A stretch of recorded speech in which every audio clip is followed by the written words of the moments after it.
बाबा के पास वतन में भोग लेकर के पहुँची। सभी भाई बहनों की बहुत ही दिल की याद, दिल का स्नेह बाबा को दिया और जाने के साथ ही बाबा के साथ में ही दादी जी बैठी हुई थी। दादी का आज विशेष बहुत ही साकार में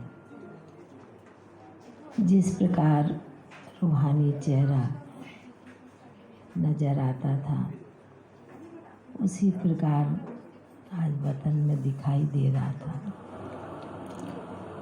तो दादी ने कहा, सभी की याद लेकर के पहुंची है। मैंने बोला, जी दादी, और भोग भी लेकर के आई हूँ। फिर बाबा ने कहा कि बच्ची, इस दादी को तो सभी बाबा वाली दादी कहते हैं। आज बाबा ने बड़े सुंदर दो रहस्य दिखाए और सुनाए, इमर्ज किया। कहा कि इस दादी को बाबा वाली दादी कहते हैं। दुनिया में बाबा और दादी दोनों एक साथ होते हैं, लौकिक परिवार की रीति से। तो एक साथ उनका रहना, उनका हर कर्म करना दुनिया के लोग भी देखते हैं। पर यहाँ बाबा माना दोनों कंबाइंड, बाप दादा, और दादी तो थी विश्व की सभी की दादी। तो बाबा ने कहा कि इसलिए सारे विश्व के बच्चे विशेष दादी को, इस बच्ची को, गुलजार दादी के लिए कहा, इसलिए इसको बाबा वाली दादी कहते हैं। और बच्ची ने बाबा को अपना रथ दिया और रथ देने के साथ इतना साल बच्ची ने निभाया, साथ देकर हर समय हर घड़ी वह स्मृति बच्ची के दिल में हमेशा बाप दादा के प्रति बनी हुई थी। तो बाबा जब ऐसे सुना रहे थे तो बाबा ने कहा कि जिस प्रकार कंबाइंड रूप में दुनिया में दादी और बाबा साथ होते हैं, और इस बच्ची ने तो दोनों ही पार्ट बहुत अच्छी तरह से बजाया है। फिर बाबा ने एक दृश्य मर्ज किया। बाबा ने दिखाया कि जिस प्रकार कोई रथ होता है और रथ को चलाने वाला अलग होता है और बैठने वाला अलग होता है।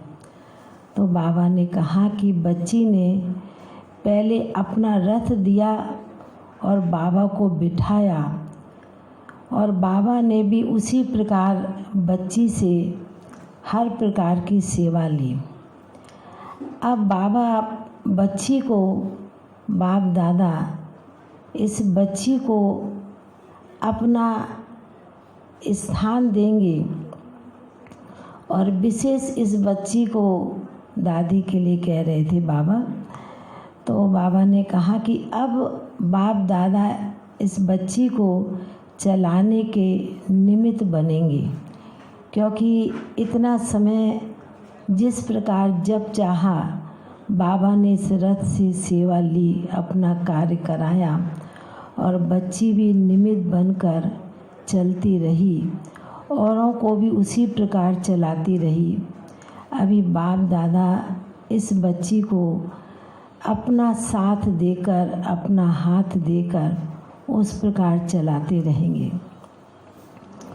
तो ऐसे लग रहा था बाबा ने आज बहुत ही रहस्यमय गहरे राज बाबा ने सुनाए और बाबा के सन्मुख तो भोग रखा था।